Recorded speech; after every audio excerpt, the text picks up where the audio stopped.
கடல் போன்று பரவியிருக்கும் கல்வியினை கல்விக்கடல் ஸ்டடி மெட்டீரியல்ஸ் யூடியூப் சேனல் மூலம் கற்க வந்துள்ள மதிப்பிற்குரிய ஆசிரியர் பெருமக்களுக்கும் அன்பு மாணவ செல்வங்களுக்கும் வணக்கம்.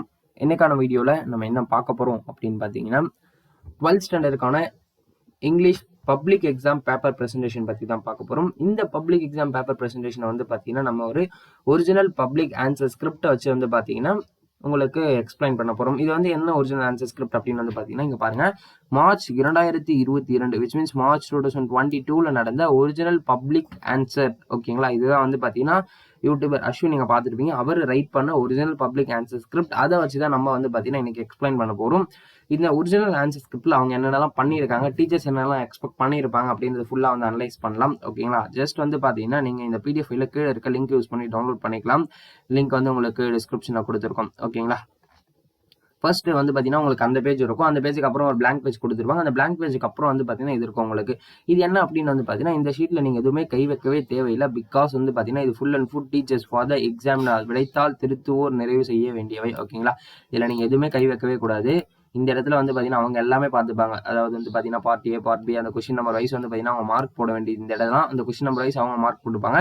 அண்ட் ஃபைனலாக அவங்க வந்து பார்த்தீங்கன்னா இந்த பேஜ் வைஸ் டோட்டலும் அதுக்கப்புறம் வந்து பார்த்தீங்கன்னா நமக்கு கொஷின் வைஸ் கிராண்ட் டோட்டலும் பேஜ் வைஸ் கிராண்ட் டோட்டல் ரெண்டு சேமாக வரான்னு செக் பண்ணுவாங்க. இதெல்லாம் நிறைய ப்ராசஸ் இருக்கு அவங்களுக்கு, அதுக்காக தான் இது கொடுத்துருக்காங்க. ஓகேங்களா, இதுக்கப்புறம் வந்து பார்த்தீங்கன்னா உங்களுக்கு ஒரு சில இன்ஸ்ட்ரக்ஷன்லாம் கொடுத்துருப்பாங்க. நீங்கள் டூஸ் அண்ட் டூ நாட்ஸ் நீங்கள் என்னென்ன பண்ணலாம் என்னென்ன பண்ணக்கூடாது அப்படின்றத பற்றி கொடுத்துருப்பாங்க. அதை நீங்கள் பார்த்துக்கங்க. Next part 1. இந்த பார்ட் 1 பொறுத்த வரைக்கும் நமக்கு ஃபுல் அண்ட் ஃபுல் வந்து பார்த்தீங்கன்னா 1 மார்க்ஸ் தான். நமக்கு ஃபர்ஸ்ட் 3 அதாவது விச் மீன்ஸ் வந்து ஃபர்ஸ்ட் 3 வந்து பார்த்தீங்கன்னா நமக்கு சினானம் இருக்கும். அண்ட் நெக்ஸ்ட் 3 வந்து பார்த்தீங்கன்னா நமக்கு ஆண்டனமா இருக்கும். ஓகேங்களா, அது ஃபுல்லாக முடிச்சுட்டீங்க அப்படின்னா ஜஸ்ட் ஃபுல்லாக ரைட் பண்ணுங்க. நமக்கு ஒரு 2 மட்டும் வந்து லாஸ்ட் செகண்ட் பேஜுக்கு வருது. அந்த 2 ஜஸ்ட் நீங்கள் செகண்ட் பேஜில் ரைட் பண்ணிட்டு ஒரு அண்டர்லைன் பண்ணுறங்க, ஒரு கோடு வந்து பார்த்தீங்கன்னா போட்டுருங்க, ஒரு லைன் போட்டுருங்க. ஜஸ்ட் இதை நீங்கள் எப்படி ரைட் பண்ணலாம். அப்படி இல்லை அப்படின்னா ஒரு சினானம், அதாவது இந்த 3 சினானம் முடிஞ்ச உடனே ஒரு லைனை விட்டுட்டு அதுக்கப்புறம் வந்து ஒரு ஆண்டனம் 3 ரைட் பண்ணிட்டு அந்த 3 ஆண்டனம் முடிஞ்ச உடனே ஒரு லைனை விட்டு கண்டினியூ பண்ணிங்க அப்படின்னா இன்னும் கொஞ்சம் லெஜிபிளாக இருக்கும் பார்க்கறதுக்கு. சினானம் ஆண்டனம் பார்க்கறது கொஞ்சம் ஈஸியாக இருக்கும் அதுக்கு. ஓகேங்களா, நீங்கள் அது முடிஞ்சது அப்படின்னா அது கொஞ்சம் ட்ரை பண்ணுங்க. அதுக்கப்புறம் வந்து பார்த்தீங்கன்னா நமக்கு பார்ட் 2ல வந்து பார்த்தீங்கன்னா ஃபர்ஸ்ட் செக்ஷன் வந்து நமக்கு அப்ரிசியேஷன், போயம் அப்ரிசியேஷன் வந்து பார்த்தீங்கன்னா அட்டன் பண்ண சொல்லியிருப்பாங்க. இந்த போயம் அப்ரிசியேஷனில் வந்து பார்த்தீங்கன்னா பெருசாக எதுவும் வந்து பார்த்தீங்கன்னா நமக்கு கிடையாது. நமக்கு புக் பேக்கில் இருக்கக்கூடிய அப்ரிசியேஷன் தான் அப்படியே வந்து கேட்க போகிறாங்க. போயம் அப்ரிசியேஷனில் ஈஸியாக 8 மார்க்ஸ் ஸ்கோர் பண்ணலாம். புக் பேக்கில் இருக்கக்கூடிய அப்ரிசியேஷன் அப்படியே படிச்சுக்கங்க, ஈஸியாக 8 மார்க்ஸ் ஸ்கோர் பண்ணலாம். அண்ட் அதே போல் இந்த இடத்துல ஒரு சில டைம்ஸில் வந்து ஃபிகர் ஆஃப் ஸ்பீச் கேட்பாங்க. அந்த ஃபிகர் ஆஃப் ஸ்பீச் நீங்கள் கொஞ்சம் கரெக்டாக பார்த்துட்டீங்க அப்படின்னா ஈஸியாக வந்து பார்த்தீங்கன்னா படிச்சுக்கலாம். அண்ட் செக்ஷன் 2 பொறுத்த வரைக்கும் நமக்கு வந்து பார்த்தீங்கன்னா பார்ட் 2ல செக்ஷன் 2 வந்து பார்த்தீங்கன்னா நமக்கு 2 மார்க். இந்த 2 மார்க் வந்து பார்த்தீங்கன்னா ஒரு கொஷினுக்கு வந்து பார்த்தீங்கன்னா 3 மார்க் எடுத்துகிட்டு கொடுக்கும். சாரி, இது வந்து பார்த்தீங்கன்னா நமக்கு அதாவது கிராமட்டிக்கல் 2 மார்க்ஸ் வந்து பார்த்தீங்கன்னா இந்த கிராமட்டிக்கல் 2 மார்க்ஸ் பொறுத்த வரைக்கும் நமக்கு வந்து 3 மார்க் நீங்கள் 3 கொஸ்டின் அட்டன் பண்ணுற மாதிரி இருக்கும். 4 கொடுத்துருப்பாங்க. ஒரு ஆக்டிவ் பேசிவ் கொடுத்துருப்பாங்க, ஒரு டைரக்ட் இன்டைரக்ட். அப்படி இல்லை அப்படின்னு வந்து பார்த்தீங்கன்னா ஒரு இஃப் கிளாஸ் இருக்கும். இந்த இஃப் கிளாஸஸ்க்கு அப்புறம் வந்து பார்த்தீங்கன்னா உங்களுக்கு சிம்பிள் காம்பவுண்ட் காம்ப்ளெக்ஸ் கொடுத்துருவாங்க. மோஸ்ட்லி காம்பவுண்ட் கொடுத்துட்டாங்க ஸ்டூடெண்ட்ஸ் ஈஸியாக ரைட் பண்ணணும்னு சொல்லிட்டு. சப்போஸ் சிம்பிள் காம்ப்ளெக்ஸ் கொடுத்தாங்க அப்படின்னா கொஞ்சம் கஷ்டமாக இருக்கும். நீங்கள் அதை வந்து ஈஸியாக பார்த்துக்கங்க. நீங்கள் சப்போஸ் உங்களுக்கு சிம்பிள் காம்ப்ளெக்ஸ் தெரியல அப்படின்னா மேலே இருக்கக்கூடிய 3 அட்டன் பண்ணலாம். இஃப் கிளாஸ் ரொம்ப ஈஸியானது. அதுக்கப்புறம் வந்தீங்க அப்படின்னா ஆக்டிவ் அண்ட் பேசிவ் ரொம்ப ஈஸியானது. அது அவங்க கேட்குற கொஷினை பொறுத்து. கொஷின் கொஞ்சம் டஃபாக கேட்கணும்னு சொல்லிட்டு கொஞ்சம் அதாவது வந்து பார்த்தீங்கன்னா கொஞ்சம் டஃபான வேர்ட்ஸ் எல்லாம் வச்சாங்கன்னா கொஞ்சம் கஷ்டமாக இருக்கும். அது டேரக்ட் இன்டைரக்டும் கொஞ்சம் ஈஸியானது. அதையுமே வந்து பார்த்தீங்கன்னா நீங்கள் பார்த்துக்கலாம். ஓகே, நெக்ஸ்ட் வந்து பார்த்தீங்கன்னா நமக்கு பார்ட் 3ல வந்து ஃபர்ஸ்ட் செக்ஷன். இந்த பார்ட் 3யோட ஃபர்ஸ்ட் செக்ஷன் வந்து பார்த்தீங்கன்னா நமக்கு ஃபிகர் ஆஃப் சரி வந்து பார்த்தீங்கன்னா இஆர்சி அப்படின்னா நீங்கள் ரெஃபரன்ஸ், கண்டெக்ஸ்ட், அதுக்கப்புறம் வந்து பார்த்தீங்கன்னா எக்ஸ்பிளனேஷன் ரைட் பண்ணுவாங்க. மோஸ்ட்லி வந்து பார்த்தீங்கன்னா ஒரு சிலர் வந்து ரெஃபரன்ஸ், அதுக்கப்புறம் எக்ஸ்பிளனேஷன், அதுக்கப்புறம் வந்து பார்த்தீங்கன்னா கமெண்ட் அப்படின்னு சொல்லிட்டு ஒன்று ரைட் பண்ணுவாங்க. கண்டெக்ஸ்ட் வந்து இவ்வளோ பேர் ரைட் பண்ணணும்னு கிடையாது. ஏன்னா நம்மளோட ஆன்சர் கீயோட படி வந்து பார்த்தீங்கன்னா நமக்கு இதுக்கு ஒரு மார்க் இருக்குது. விச் மீன்ஸ் அந்த போயமுடைய நேமுக்கு ஒரு மார்க் அண்ட் அந்த போயட்டோடைய நேமுக்கு வந்து பார்த்தீங்கன்னா ஒரு மார்க். இதை நீங்கள் 2 ரைட் பண்ணிட்டீங்க, அதாவது ரெஃபரன்ஸை கொஞ்சம் கரெக்டாக ரைட் பண்ணிட்டீங்க அப்படின்னால உங்களுக்கு 2 மார்க் கன்ஃபார்ம்டு. ஓகேங்களா, நீங்கள் ரைட் பண்ண போகிற எக்ஸ்பிளனேஷனுக்கு ஒரு மார்க் தான். இந்த கண்டெஸ்ட்டுக்கு மார்க்கே கிடையாது. ஓகேங்களா, இந்த கமாண்ட் அப்படின்னு சொல்லுவாங்க, அதுக்கு மார்க்கே கிடையாது. எக்ஸ்பிளனேஷனுக்கு தான் நமக்கு வந்து பார்த்தீங்கன்னா மார்க் இருக்குது. ஓகேங்களா, ஸோ தட் நீங்கள் இதை வந்து கொஞ்சம் லெஜிபிளாக ஈஸியாக ரைட் பண்ணுங்கள். அதாவது வந்து எந்த மிஸ்டேக் இல்லாமல் கொஞ்சம் கொட்டேஷன் போட்டு அழகாக ரைட் பண்ணுங்கள். இது வந்து பார்த்தீங்கன்னா ராபர்ட் ப்ரௌனிங் இதுக்கு வந்து கொட்டேஷன் போடுங்க, கொஞ்சம் நல்லா இருக்கும் பார்க்கறதுக்கு. அதே பண்ணிடுங்க. அண்ட் கண்டெக்ஸ்ட் வந்து அவ்வளோ பெருசாக ரைட் பண்ண, ஜஸ்ட் ஒரு சின்னதாக ரைட் பண்ணால் போகிற கமெண்ட் போல. எக்ஸ்பிளனேஷன் இவ்வளோ பெருசாக ரைட் பண்ணியிருக்காரு, இதுக்கு ஒரே ஒரு மார்க் தான். பிகாஸ் நமக்கு வந்து என்ன போயம் நீங்கள் ஃபைன் பண்ணுறதுக்கு ஒரு மார்க், அந்த போயட்டோடைய நேமுக்கு ஒரு மார்க். ஓகே, நெக்ஸ்ட் வந்து பார்த்தீங்கன்னா அது செக்ஷன் 2. செக்ஷன் 2 பொறுத்து நமக்கு வந்து பார்த்தீங்கன்னா ப்ரோஸோடைய கொஸ்டின் அண்ட் ஆன்சர் இருக்கும். அந்த புக் பேக்கில் வரக்கூடிய ஷார்ட் ஆன்சர் அதுக்கான தான் கொடுத்துருக்காங்க. அண்ட் நமக்கு செக்ஷன் 3 பொறுத்த வரைக்கும் வந்து பார்த்தீங்க அப்படின்னா ஒரு ஓன் ரைட்டிங் பார்ட் வரும். ஓன் ரைட்டிங் பார்ட்டை பொறுத்த வரைக்கும் நமக்கு வந்து பார்த்தீங்கன்னா நீங்கள் ஓனாக ரைட் பண்ணக்கூடிய பார்ட்ஸ் எல்லாமே வந்துருக்கும். அந்த இடத்துல நீங்கள் அதை பார்த்துங்க. ஒரு கண்டிப்பா வந்து பார்த்தீங்கன்னா, ஒரு டயலாக் ரைட்டிங் வந்துரும். அதுக்கப்புறம் ஒரு pie chart or bar chart குடுத்திருப்பாங்க. அதுக்கப்புறம் மேபி அந்த ப்ராப்ஸ் குடுத்து அத ஃபில் பண்ண சொல்லியிருப்பாங்க. எது ஈஸியா இருக்கோ அது உங்கள பொறுத்து நீங்க அத வந்து பார்த்தீங்கன்னா மாத்தி எடுத்துக்கங்க. அண்ட் பார்ட் 4 பொறுத்து நமக்கு ஃபுல் அண்ட் ஃபுல் வந்து பார்த்தீங்கன்னா 5 மார்க்ஸ் ஸ்டார்ட் ஆகும். இந்த 5 மார்க் தான் நம்ம இப்ப பார்க்க போறோம். 5 மார்க்க பொறுத்தவரை ஃபர்ஸ்ட் வந்து பார்த்தீங்கன்னா நமக்கு பேராகிராஃப். இந்த பேராகிராஃப் வந்து பார்த்தீங்கன்னா, இது என்ன பேராகிராஃப் ஓகே. இது வந்து பார்த்தீங்கன்னா நமக்கு ரெடியூஸ்டு சிலபஸ் இந்த பேராகிராஃப் வந்து இந்த வருஷம் மேபி நெக்ஸ்ட் இயர் அது வந்து பார்த்தீங்கன்னா இருக்கலாம். ஓகே. இப்போ வந்து பார்த்தீங்கன்னா, இதுல நமக்கு இன்ட்ரோடக்ஷன் ஃபர்ஸ்ட் கோல்டன் ரூல்லாம் போட்டு ரைட் பண்ணியிருக்காரு. பட் இப்படி ரைட் பண்றது கொஞ்சம் எலிஜிபிளா வந்து பார்த்தீங்கன்னா இருக்கும். பட் டீச்சர்ஸ் வந்து பார்த்தீங்கன்னா எக்ஸ்பெக்ட் பண்றது கிடையாது. ஆஸ் பர் த ரூல் வந்து பார்த்தீங்கன்னா நமக்கு பேராகிராஃபா தான் ரைட் பண்ணணும் அப்படின்னு சொல்லியிருக்காங்க. ஸோ தட் நீங்க பேராகிராஃபா ரைட் பண்ணா கொஞ்சம் பெட்டரா இருக்கும். Is my own perfection. நம்ம டீச்சர்ஸ் கிட்ட வந்து பார்த்தீங்கன்னா கேட்டிருக்காங்க. நீங்க உங்களோட ஸ்கூல் டீச்சர்ஸ் கிட்ட கேட்டு பாருங்க. எல்லாருமே வந்து பேராகிராஃப் இஸ் எலிஜிபிள்னு சொல்லுவாங்க. பட் வே டு சக்சஸ் கைட்ல வந்து அப்படி கொடுத்துருக்கிறதுனால தான் இந்த கன்ஃபியூஷன் கொஞ்சம் வந்து கிரியேட் ஆனதுக்கான காரணமே.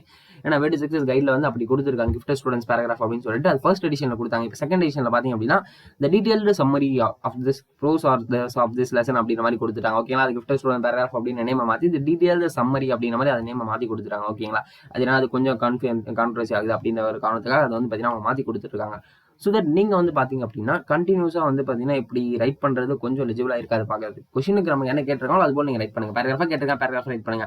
அதுல நீங்க வந்து பாத்தீங்கன்னா ஒரு சின்ன பாக்ஸ் போட்டுங்க. அதாவது இவர் போட்டிருக்காங்க nice cup of tea George Orwell அப்படின்னு சொல்லிட்டு நீங்க அதை அப்படி போட்டதை விட ஜஸ்ட் இந்த இடத்துல டைட்டில் அப்படின்னு ஒரு மென்ஷன் பண்ணுங்க. அதுக்கப்புறம் வந்து பாத்தீங்கன்னா அதோடைய ஆத்தர் டைட்டிலோடைய விச் மீன்ஸ் போயமா இருந்து அப்படின்னா ஆத்தர் வந்து போட்டுக்கோங்க. Poem poet. அதுக்கப்புறம் வந்து பாத்தீங்கன்னா முடிஞ்சது அப்படின்னா தீம் ரைட் பண்ணுங்க. தீம் வந்து பாத்தீங்கன்னா அவ்வளவு அவசியம். நீங்க இங்க ரைட் பண்றதுக்கு மார்க்கே கிடையாது. ஓகேங்களா, ஜஸ்ட் நம்மளுடைய பெர்ஃபெக்ட்டா நம்ம ரைட் பண்றது இங்க ரைட் பண்ணது நமக்கு மார்க்கே கிடையாது. நீங்க வந்து அதை ரைட் பண்ணாம கூட விட்டுடலாம். பட் அது கொஞ்சம் பாக்குறது நல்லா இருக்கும். அது ஒரு 4 மார்க் மினிமம் எல்லாருக்குமே 4 மார்க் வந்து பாத்தீங்கன்னா போட்டுருவாங்க. இன்னும் அந்த 5 மார்க் வாங்குறது தான் நீங்க பண்ணக்கூடிய அந்த ஸ்டைல்ஸ் எல்லாமே யூஸ் ஆகும். நம்ம டீச்சர்ஸ் கிட்ட ஆன்சர் கீ ப்ரிப்பேர் பண்ண டீச்சர்ஸ் கிட்டே வந்து கேட்டிருந்தோம். அதுலயுமே வந்து அவங்க அப்படிதான் சொல்லியிருந்தாங்க. நீங்க ரைட் பண்றது நாங்க ஒரு 4 மார்க் கொடுத்துருவோம். பட் நீங்க அதுக்கப்புறம் பண்ணக்கூடிய எக்ஸ்ட்ரா ஒர்க்ஸ்க்கு தான் நாங்க 5வது மார்க் கொடுப்போம். அதாவது விச் மீன்ஸ் 5th மார்க் வந்து நாங்க ப்ரொவைட் பண்ணுவோம் அப்படின்ற மாதிரி அவங்க கொடுத்தாங்க. இந்த பேராகிராஃப் வந்து பாத்தீங்கன்னா இவ்வளவு பேஜ் எழுதுறதுக்கு தேவையே இல்லை. ஓகேங்களா, பேராகிராஃப் வந்து இவ்வளவு பேஜ் ரைட் பண்ணணும், இவ்வளவு டைம் தான் வேஸ்ட். பேராகிராஃப் ஜஸ்ட் ஒரு 2 or 3 பேஜஸ் ரைட் பண்ணியிருந்தாலே போதும். 6 மார்க் நமக்கு தமிழ்ல 6 மார்க் ரைட் பண்ற அளவுக்கு ரைட் பண்ணியிருக்காரு. ஓகே, இது வந்து பாத்தீங்கன்னா ரொம்ப தேவையில்லாத விஷயம். இவ்வளவு பெருசு நீங்க ரைட் பண்றதுக்கு உங்களுக்கு டைம் ஆயிடும். ஸோ தட் இவ்வளவு பெருசு ரைட் பண்ண வேண்டாம். அதுக்கப்புறம் வந்து பாத்தீங்கன்னா கேஸ்டல் இதுவுமே வந்து நமக்கு ரெடியூஸ் சிலபஸ் தான். ரெண்டுமே நமக்கு வந்து ரெடியூஸ் சிலபஸ். இந்த வருஷம் ரெடியூஸ் சிலபஸ். மேபி அடுத்த வருஷம் நீங்க அதை பார்த்துட்டு இருக்கீங்க அப்படின்னா கண்டிப்பா அது வந்து பாத்தீங்கன்னா உங்களுக்கு தேவையான. இது வந்து பாத்தீங்கன்னா அவன் 2 பேஜ் ரைட் பண்ணியிருக்காங்க அப்படின்னு சொல்லிட்டு 4.5 மார்க் போட்டிருக்காங்களா என்ன தெரியல. அதுக்கே வந்து பாத்தீங்கன்னா 3 பேஜ் ரைட் பண்ணியிருக்காரு. அதுக்கு நமக்கு வந்து பாத்தீங்கன்னா 4.5 தான் போட்டிருக்காங்க. ஸோ தட் நீங்க அதுக்கு அதாவது வந்து பாத்தீங்கன்னா அவர் ரைட் பண்ணிருக்க மாதிரி ஒரு 5 பேஜ் ரைட் பண்ணணுமா அப்படின்னு கேட்டீங்க அப்படின்னா 5 பேஜ் ரைட் பண்றது தேவையில்லை. அதாவது ரூல் ஒரு பேராகிராஃப் இருந்தால் போதும். ஓகேங்களா, நீங்க ஒரு 3 பேஜ் ரைட் பண்ணுங்க. 2 ஓகே, நீங்க உங்களுக்கு எக்ஸ்ட்ரா தெரியும் அப்படின்னா ஒரு 3வது பேஜ் போய் ரைட் பண்ணுங்க. ஓகே, இப்போ வேற என்ன நம்ம கொடுத்துருங்க அப்படின்னா நெக்ஸ்ட் அடுத்த பேராகிராஃப் வந்து பாத்தீங்கன்னா கொடுத்துருக்காங்க. இந்த பேராகிராஃப்லயே வந்து பாத்தீங்கன்னா நமக்கு அவ்வளவா எதுவும் கிடையாது. ஓகே, நமக்கு அதுவுமே வந்து பாத்தீங்கன்னா முடிஞ்சிருச்சு. நெக்ஸ்ட் வந்து பாத்தீங்கன்னா இது நம்ம கிராமட்டிக்கல் பார்ட் இருக்கும். அதுல வந்து பாத்தீங்கன்னா கிராமட்டிக்கல் மார்க்ல ஒரு சின்ன மிஸ்டேக் பண்ணியிருக்காரு. ஸோ தட் அதுக்கு 4 மார்க் வந்திருக்கு, 1 மார்க் மிஸ் ஆயிட்டு இருக்கு.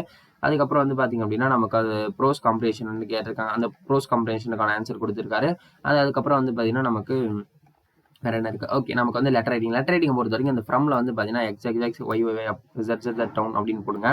நேமுக்கு மட்டும் தான் அப்படி போடணும். ஸ்ட்ரீட் அப்படின்னு நீங்க கண்டிப்பா ஸ்ட்ரீட்டை மென்ஷன் பண்ணணும். இசட் டவுனும் மென்ஷன் பண்ணணும். அண்ட் இந்த இடத்துல டேட் அண்ட் டைம் ரைட் பண்ணுங்க. பிகாஸ் டேட் அண்ட் டைமுக்கு வந்து பாத்தீங்கன்னா 1 மார்க் இருக்கு. அதை வந்து ஆன்சர் கீழே அவங்க மென்ஷன் பண்ணியிருக்காங்க. அதுக்கப்புறம் வந்து பாத்தீங்கன்னா 2 அப்படின்னு கொஞ்சம் கரெக்டா ரைட் பண்ணுங்க. ஏஏ கம்பெனி பிபி டவுன் ஓகே இது மாதிரி ரைட் பண்ணுங்க. அது நீங்க ரெஸ்பெக்டா சேர்னு போடலாம், இல்ல சேர்னு போடலாம். கிரீட்டிங்ஸ் அப்படின்னு போட்டிருக்காங்க. இவங்க வந்து பாத்தீங்கன்னா ரிசீவ்ட் டேமேஜ் ப்ராடக்ட் அப்படின்ற மாதிரி போட்டிருக்காங்க. சப்ஜெக்ட் வந்து பாத்தீங்கன்னா நீங்க போடணும், அது போட்டிருக்காரு. ஓகே, அவங்களோட நேம் கூட இந்த இடத்துல நீங்க வந்து பாத்தீங்கன்னா ரைட் பண்ணக்கூடாது.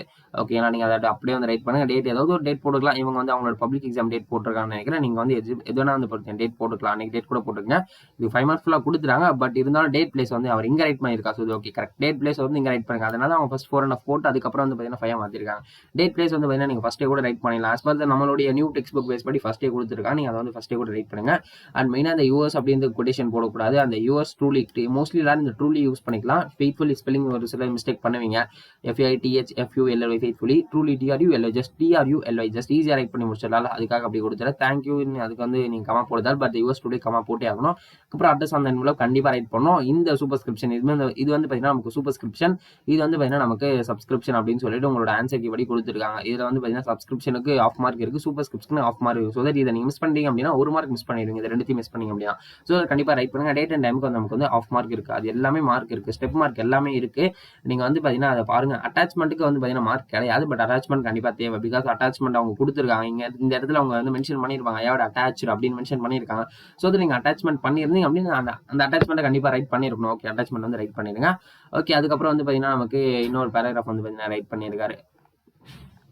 மேபி இது வந்து பார்த்தீங்கன்னா நமக்கு ஜென்ரல் சேவாக இருக்கலாம்னு நினைக்கிறேன். அடிஷனலுமே வந்து பார்த்தீங்கன்னா வாங்கி ரைட் பண்ணியிருக்காரு. அடிஷனல் வந்து பார்த்தீங்கன்னா மோஸ்ட்லி அடிஷனல் வந்து வாங்குறது அவ்வளோ பெட்டராக இருக்காது. லாங்குவேஜுக்கு அடிஷனல் வாங்க தேவையே கிடையாது. ஓகேங்களா, நம்ம வந்து நீங்கள் ரைட் பண்ணும்போது உங்களோட ஆல் இண்டிவிஜுவல்கிட்ட சொல்லுவாங்க. லாங்குவேஜுக்கு வந்து பார்த்தீங்கன்னா அடிஷனல் அவ்வளோ யூஸ் பண்ண தேவையில்லை. பிகாஸ் நம்ம பேப்பரை வந்து பார்த்தீங்கன்னா அவ்வளோ பெருசாக வந்து ரைட் பண்ண தேவையில்லை. ஜஸ்ட் ஒரு 30 பேப்பர் லாங்குவேஜுக்கு போதுமானது. அதனால தான் 30 பேப்பர் கொடுத்துருக்காங்க. பட் நீங்கள் அடிஷனல் வேணும் அப்படின்னாலும் வாங்கிக்கலாம். அடிஷனல் ப்ரொவைட் பண்ணுவாங்க. பட் நீங்கள் அடிஷனல் ரைட் பண்ணும்போது பஞ்சிங் பண்ணுவாங்க. லாஸ்ட்டில் அது வந்து கொஞ்சம் டைம் ஆகிடும். அதை நீங்கள் வந்து கரெக்டாக பார்த்துங்க. ஓகே ஸ்டூடெண்ட்ஸ், இதுதான் வந்து பார்த்தீங்கன்னா பேப்பர் ப்ரெசன்டேஷன். இந்த பேப்பர் ப்ரெசன்டேஷன் அதாவது இந்த நீங்கள் ஸ்க்ரீனில் பார்த்துட்டு இருக்கக்கூடிய இந்த பேப்பர் வந்து பார்த்தீங்கன்னா டவுன்லோட் லிங்க் இருக்குது. நீங்கள் அதை வந்து டவுன்லோட் பண்ணிக்கலாம். இந்த வீடியோ உங்களுக்கு பிடிச்சிருக்கும்னு நினைக்கிறோம். வீடியோ பிடிச்சிருந்து அப்படின்னா லைக் பண்ணிட்டு மறக்காம நம்மளோட சேனலை சப்ஸ்கிரைப் பண்ணி கூட ஒரு பெல் ஐகானை ப்ரெஸ் பண்ணி ஆல்ல செட் பண்ணி வச்சுக்கோங்க. அண்ட் அடுத்தடுத்த சப்ஜெக்ட்ஸ்க்கான பேப்பர் ப்ரெசன்டேஷன் எல்லாமே வீடியோ அப்லோட் ஆகிட்டே இருக்கு. எல்லாமே வீடியோ ரெடி ஆயிடுச்சு. அண்ட் வரும் நாட்களில் கண்டிப்பாக அப்லோட் செய்யப்படும். மறக்காம அதை வந்து பார்க்கணும் அப்படின்னா சப்ஸ்கிரைப் பண்ணிருங்க. Okay students, thank you.